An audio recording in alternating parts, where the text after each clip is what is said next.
Hello प्यारे बच्चों, आपकी जो झिलमिल बुक है दूसरी कक्षा के लिए, उसका हम आज पाठ 11 करेंगे। पाठ 11 स्वच्छता पसंद बापू। ठीक है, बापू यहाँ पर महात्मा गांधी जी के लिए बोला गया है। ठीक है, जो हमारे राष्ट्रपिता भी हैं। तो स्वच्छता पसंद बापू, उनके ऊपर एक कहानी है, बता रहे हैं उनके लाइफ का एक इंसिडेंट। ठीक है, पहले जो पाठ को मैं रीड कर लूंगी। रीड जब मैं करूंगी तो आप भी ध्यान से सुनना, ताकि आपको हर वर्ड, हर जो शब्द है वो बोलना अच्छे से आ जाए। जब आप अच्छे से रीडिंग करना सीख जाएंगे तो आप अच्छे से हिंदी बोल भी पाएंगे और लिख भी पाएंगे, आपको कोई दिक्कत नहीं आएगी। ठीक है, तो चलिए स्टार्ट करते हैं रीडिंग इसकी। इसके बाद मैं आपको सारे अभ्यास कराऊंगी, इसके सारा जो है एक्सरसाइजेस जो है चैप्टर की वो भी कराऊंगी। ठीक है, बापू सफाई पर बहुत ध्यान देते थे, ठाठ बाट की परवाह न करते थे। वे चाहते थे कि हर व्यक्ति स्वच्छ रहे और उसके काम में सफाई हो।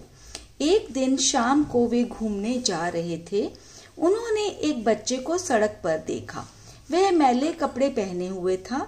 गांधी जी ने अपने एक साथी से कहा कि उस बच्चे के गंदे कपड़े ले आओ और उसे यकीन दिला दो कि वे उसे दूसरे दिन वापस दे दिए जाएंगे। बच्चा इस बात के लिए बिल्कुल तैयार नहीं हो रहा था, परंतु उसे समझाकर और फुसलाकर उससे कपड़े ले लिए गए।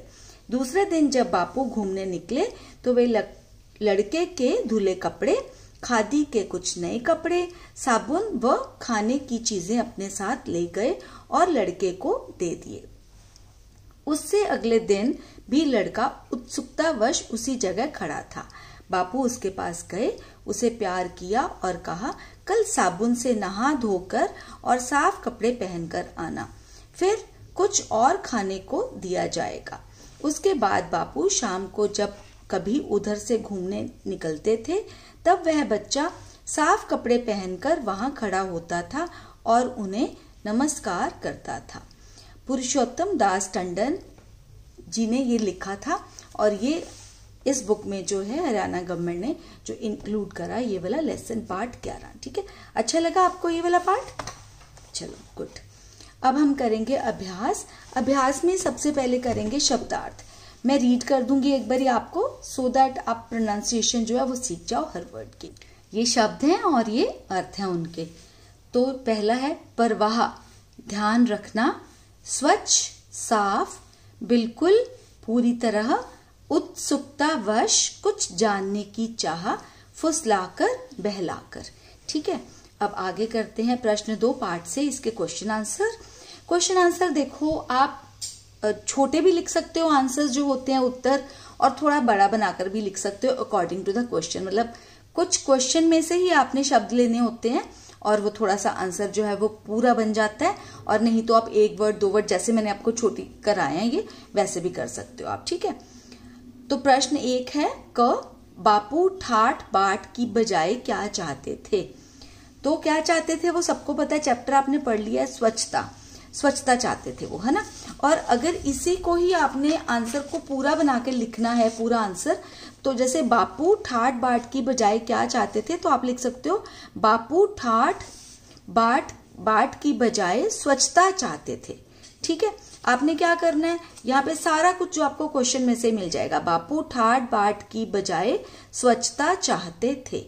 ठीक है, बस अगर स्वच्छता ही सिर्फ आंसर लिख दोगे वो भी ठीक है। अगला जो है, घूमते समय बापू ने किसको देखा? किसको देखा आपको सबको पता है, मैले कपड़े पहने एक बच्चे को देखा। ठीक है, और अगर आपने इस तरह से लिखना है तो वो भी बिल्कुल ठीक है। घूमते समय बापू ने मैले कपड़े पहने एक बच्चे को देखा, मतलब ये सब तो हमने लिखना ही लिखना है। और उसके पहले अगर आप क्वेश्चन में से लिख सकते, घूमते समय बापू ने, तो ये आपको क्वेश्चन में से ही मिल जाएगा, प्रश्न में से ही मिल जाना आपको। ठीक है, तो मुश्किल नहीं होता, आप ये मत सोचो कि बहुत बड़ा आंसर है। अरे भाई, आधा तो आपको क्वेश्चन में से ही मिल रहा है, प्रश्न में से ही मिल रहा है, तो क्या प्रॉब्लम है ना। ग, बापू ने, फिर भी अगर आपको वो बड़ा नहीं लिखना तो तभी मैंने आपको ये ऑप्शन दिया कि आप छोटा लिख सकते हैं। बापू ने बच्चे को क्या दिया? उसके धुले कपड़े, खादी के कुछ नए कपड़े, साबुन व खाने की चीजें। यही चीजें दी थी ना बापू ने। तो आपने कैसे लिख सकते हो, बापू ने बच्चे को। ठीक है, बच्चे को, यहां तक क्वेश्चन में से देख लो, प्रश्न में से, और उसके बाद क्या की बजाय आप ये लिख दो जो जो चीजें दी, ठीक है। तो इस तरह से आंसर बन जाएगा। बापू ने बच्चे को उसके धुले कपड़े, खादी के कुछ नए कपड़े, साबुन व खाने की चीजें दी, ठीक है। चीजें, ज के नीचे बिंदु आएगा और ऊपर भी यहां पर चीजें, दी में भी आएगा, ठीक है। दी नहीं, दी, क्योंकि ज्यादा चीजें हैं ना इसलिए, ठीक है। उसके बाद है आपका प्रश्न 3, आपकी बात। उसमें क्या है, वैसे तो ये डिस्कशन के लिए होता है ना, बट अगर आपके मैम ने आपको ओरल टेस्ट ले लें, आप उनका आपका वो है ना कि आपको कोई भी क्वेश्चन पूछा जा सकता है और आपको आंसर देना है ओरल में, ठीक है, कि मौखिक टेस्ट जैसे होता है, ठीक है। मौखिक परीक्षा होती है जिसमें लिखना नहीं होता बट बोलना होता है, तो वो भी होता है ना आप लोगों का। ओरल टेस्ट भी होता है, इंग्लिश का भी होता है, हिंदी का भी होता होगा। तो मैं आपको करवा देती हूँ इसलिए, क्योंकि करने में कोई हर्ज नहीं है। अगर जब भी आपको जरूरत होगी आप इसको यूज कर लेना, ठीक है। आपकी बात में क, आप विद्यालय में गांधी जयंती कैसे मनाते हैं, ठीक है। तो कैसे मनाते हैं गांधी जयंती, मैं बता रही हूँ आपको कैसे मनाते हैं। आप अपनी तरह से लिख लेना, अगर आपके स्कूल में किसी डिफरेंट तरह से मनाते होंगे तो ठीक है। और अगर आपको पता नहीं है तो ये आप यूज कर सकते हो, इसको यूज कर सकते हो, ये लर्न कर लेना। प्रार्थना सभा में गांधी जी की जीवनी पढ़ते हैं, ठीक है। पढ़ते, नीचे डॉट है यहाँ पर, है ना, बिंदु है। तो प्रार्थना, ये ना मैंने एक एक लाइन छोड़ के नहीं लिखा, तो अगली बारी से मैं एक एक जो लाइन छोड़ के लिखूंगी सो दैट आपको इजी हो जाए रीड करने में, है ना। तो अभी भी मैं आपको बता दूंगी अगर मुझे लगेगा कि कोई भी ऐसा वर्ड है जो आपको मुश्किल हो जाएगा रीड करना। तो कैसे मनाते हैं गांधी जयंती, प्रार्थना सभा मतलब असेंबली में गांधी जी की जीवनी पढ़ते हैं, ठीक है। दूसरा, स्कूल को साफ करते हैं क्योंकि सफाई पसंद बहुत थे बापू। गांधी जी का प्रिय भजन रघुपति राघव राजा राम गाते हैं, उनका प्रिय भजन था ये रघुपति राघव राजा राम। उसके बाद गांधी जी के जीवन पर लघु नाटिका प्रस्तुत करते हैं, और गांधी जी के जीवन पर लघु नाटिका मतलब स्किट जो होता है ना, प्ले होता है, छोटा होता है, ठीक है। स्किट जो है हिंदी इंग्लिश में उसको बोलते हैं, प्रस्तुत करते हैं, ठीक है। अगला है ख, सफाई के 5 लाभ बताइए। मैं आपको बता देती हूँ, अगर आपको कुछ डिफरेंट लिखना होगा देख लेना। सफाई के 5 लाभ, सफाई हमें बीमारियों से बचाती है, सफाई हमें प्रसन्न रखती है, साफ जगह पर मच्छर नहीं आते, साफ जगह पर कीटाणु नहीं आते, साफ जगह से बदबू नहीं आती। ये आती है त को बड़ी की मात्रा है, ठीक है। तो आप ये 5 जो लाभ हैं वो लिख सकते हैं, या फिर ऐसे भी कर सकते हो, सफाई हमें प्रसन्न रखती है, ये एंड में लिख सकते हो 5वां, इसको सेकंड बना सकते हो, इसको थर्ड, इसको फोर्थ, ठीक है। तो प्रसन्न तो रखती है ना, जब साफ सुथरी जगह होती है आपके आसपास तो आप खुश तो रहते ही हो उससे, है ना। फिर उसके बाद है अगला ग, आप अपने कक्षा कक्ष को कैसे साफ रखते हैं। कक्षा कक्ष मतलब अपनी क्लासरूम को, ठीक है। कैसे साफ रखते हैं, जैसे मैं बता देती हूँ आपको। कागज कूड़ेदान में फेंकते हैं, ठीक है। जमीन पर पानी नहीं गिराते, पानी के साथ साथ आप ये भी लिख सकते हो, जमीन पर पानी और खाना नहीं गिराते, है ना। दीवारों पर नहीं लिखते, अपनी मेज और कुर्सी साफ रखते हैं। मेज और कुर्सी मतलब जो आपका डेस्क है उसको आप बिल्कुल क्लीन रखते हो, ठीक है। तो ये हो गई 4 चीजें, आपको ज्यादा लिखनी है ज्यादा लिख लेना, वैसे तो बहुत है इतना भी, ठीक है। चलिए आगे करते हैं। प्रश्न नंबर 4, पढ़ें, बोलें और लिखें, ठीक है। इसमें आपको इसको पढ़ना है, बोलना है और फिर सेम वही जो शब्द है उसको लिखना है। फर्स्ट है स्वच्छ, नमस्कार, राष्ट्रपिता, फुसलाकर, मैले, विद्यालय, ठीक है। ये सारी चीजें, स्वच्छ कैसे लिखते हैं, नमस्कार, ये आपको पता होना चाहिए कि किस तरह से इन वर्ड्स को हमें पढ़ना है, ठीक है। अगला है प्रश्न नंबर 5, सही शब्द का चयन करके रिक्त स्थान भरें। ये रिक्त होता है, इसको रिकत मत बोलना, रिकत स्थान के ऐसे बोल देते हैं बच्चे गलती से, ठीक है। तो हम पहले वर्ड्स पढ़ लेते हैं, कौन कौन से शब्द हैं। सम्मान, राष्ट्रपिता, सड़क, झुकाया, स्वच्छता, ठीक है। तो क है, महात्मा गांधी हमारे राष्ट्रपिता हैं, ठीक है। सारी दुनिया, यहाँ पे मुझे लगता है वो ना गलती से कॉमा लगा गए हैं, यहाँ पे पूर्ण विराम आना चाहिए, ये नहीं लगेगा, पूर्ण विराम नहीं होता है ना सेंटेंस के एंड में। सारी दुनिया ने उनका सम्मान किया, सम्मान मतलब उनकी इज्जत की, ठीक है, रिस्पेक्ट दी उनको। अंग्रेजों ने भी उनके आगे सिर झुकाया। बापू को स्वच्छता बहुत पसंद थी।